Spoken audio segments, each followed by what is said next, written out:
Hello and welcome to this video presentation by IELTS Nepal. Among other things, IELTS Nepal is committed to making educational videos for students who are preparing for IELTS. Friends, this is going to be one of the most important videos that we have ever made for our IELTS students. I'm going to talk about vans in today's video. If you wonder what I'm going to talk about, let me tell you more about that. Friends, I said I will talk about vans. Van is an acronym I have used to mean verb, adjective, occasionally adverbs, and noun or number. All right, and I'm going to have my discussion on these three things today and look at their importance, or rather indispensability for IELTS. Before that, let me remind you that we are available on YouTube. Please subscribe to our channel for regular updates on IELTS videos. Do write to us through ieltsmasternepal@gmail.com. You can also join us through our Facebook page and our WhatsApp or Viber numbers. Let's continue. Why do we need van? Verbs, adjectives, and nouns or numbers, for your kind information, are the key words in any English sentence. Look at this example. In 1769, James Watt invented the first steam engine with a continuous power source. Check the sentence for vans there. 1769 is a number, James Watt is a name, invented is a verb, first is an adjective, steam engine is a name again, and continuous means an adjective. So a sentence is generally full of vans, and they are the key words. That's more important than anything else. How important are they? They are the answer sources. Remember, vans are the answer sources in IELTS listening and reading sections. The answers in these two sections, specifically listening and reading, are either a verb, an action word, an adjective or adverb, a qualifying word, or a noun or number. Let's get deeper into that. How in IELTS listening? In listening, there are four sections, or they are called four parts these days. You always listen for names and numbers in part one. Remember, you always listen for names and numbers in the first part of listening. In other parts, either the synonyms or antonyms of only vans, I repeat, only vans, provide you the necessary answers. So if you are aware of the verbs, adjectives, adverbs, and nouns or numbers in the questions, you will be very well prepared for the listening section. Let's find out how. Look at some sample questions in listening and guess whether the answer is going to be a verb, an adjective, or a noun. The lady wanted to, that will be followed by a word like book a ticket, travel, or something like that, which is always going to be a verb. So without even listening to the audio, you can guess the part of speech. This is the reason why we are talking about vans today. The trip by express train is expensive, fast, cheap, whatever the word, is going to be a qualifying word, an adjective. And ticket is provided by someone or something that will require a name. That's noun.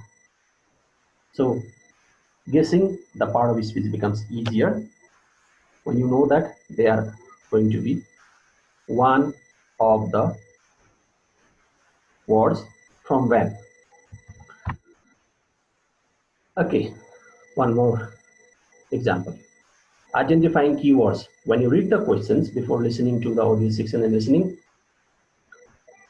you need to underline certain words. Underline vans only. Others are not very significant. In September, for example, in September there was in September. September is a noun. That word will not change in the audio. That can't be changed. That will help you find the answer. Listen for the answer. The professor advises. You'll be listening for something that the professor said. Okay. In 1995, that's a number now. Something like that can help you really focus on the audio. 1995, which will not change. You will listen to something that happened in 1995 that will help your answer to the question. This is how knowledge of vans can help you in listening. What about reading then?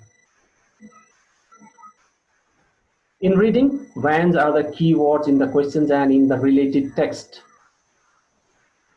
Words chosen from the text as answers for certain questions are all vans. In certain questions in the reading section, you need to choose words as answers from the text, like filling in the blanks, completing summaries, or filling gaps in diagrams, or even answering short questions. The words that you choose in these questions from the text are all either verbs, adjectives, or nouns. Have a look at this paraphrased version of vans in reading. Look at the question words. Human beings are responsible for some of the destruction to food producing land. Yes or no? According to the text, historically, some 15% of farmland is laid waste by poor management practices. Now, responsible for destruction has been changed into laid waste by poor management, and food producing land becomes farmland in the text. If you check carefully, you will see that they are either verbs, adjectives, or nouns only.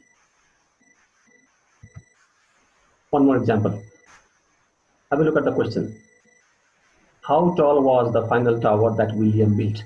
We are looking for answer to a question about the final tower and its height. The windmills set on top of a rickety tower 15 feet tall. Don't come to your answer just yet. Complete the information first.